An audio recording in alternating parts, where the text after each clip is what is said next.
Berada di sebuah rumah di Jalan Cimanggu, Kota Bogor, Aang Permana mengelola bisnis ikan si petek crispy. Awalnya, ikan berukuran mini ini tidak banyak diminati masyarakat lantaran baunya yang amis. Namun setelah melalui uji lab yang dilakukan Aang, ikan ini memberikan manfaat karena mengandung kalsium dan protein yang cukup tinggi. Mengingat hal ini, Aang mencium adanya peluang bisnis yang cukup menjanjikan jika ikan tersebut diolah secara inovatif.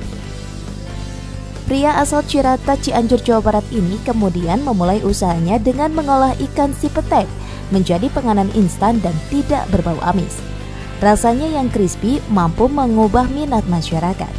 Selain bisa dimakan dengan nasi sebagai lauk pauk, si petek crispy ini juga bisa disajikan sebagai makanan camilan di kala senggang dan waktu-waktu santai bersama teman dan keluarga.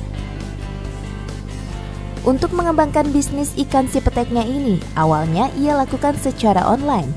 Makin hari usahanya kian berkembang, bahkan tidak sedikit peminat di kota-kota menjadi reseller produk inovasinya ini. Pesanan pun mengalir, ratusan dus setiap harinya ia kirimkan ke sejumlah daerah di Indonesia. Sementara sasaran pemesannya sendiri dari kalangan menengah ke atas. Ikan petek itu awalnya tidak dimanfaatkan oleh warga sekitar karena baunya yang amis. Tapi setelah saya bawa ke lab, ternyata hasilnya sangat baik. Bukan cuma hilang bau amisnya, ternyata ikan ini memiliki kandungan protein dan kalsium yang sangat tinggi. Sehingga dengan itu saya berusaha untuk menjadikannya sebuah bisnis dan kita pasarkan khusus untuk menarget orang-orang kota yang sudah aware terhadap kesehatan. Makanya sekarang kita pemasaran crispy ikan melalui agen-agen dan reseller di kota-kota besar di Indonesia. Banget, apalagi nonton TV sambil makan crispy. Saya suka yang original kalau untuk dimakan secara cemil gitu. Tapi untuk makan pakai nasi crispy rendang.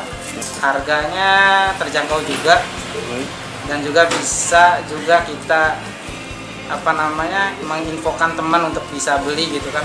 Jadi harganya bisa lebih murah lagi dari agen. Bahan baku ikan si petek ini ia datangkan dari daerah habitatnya yaitu Cianjur. Sedangkan pengolahannya Aang merekrut dan memberdayakan ibu-ibu dengan tujuan agar mereka memiliki kegiatan dan berpenghasilan. Aang berniat usahanya ini bisa berkembang jauh lebih pesat sehingga tujuan dirinya untuk dapat memberdayakan ibu rumah tangga khususnya di wilayah pedesaan bisa terlaksana sesuai cita-citanya. Dengan begitu perekonomian masyarakat pedesaan akan semakin terbangun dan mampu menopang perekonomian nasional. Dengan berdayanya suatu desa mudah-mudahan akan berdampak lebih luas dan harapan ke depan mudah-mudahan Indonesia akan bangkit dimulai dari bangkitnya desa-desa. Meski tidak menyebutkan berapa omset dan keuntungan saat ini, Aang memastikan bila ikan olahan produksinya ini dijual dengan harga yang relatif terjangkau bagi semua kalangan, terutama mereka kelas menengah ke atas. Dari Kota Bogor, Herman Bons melaporkan untuk Dinamika.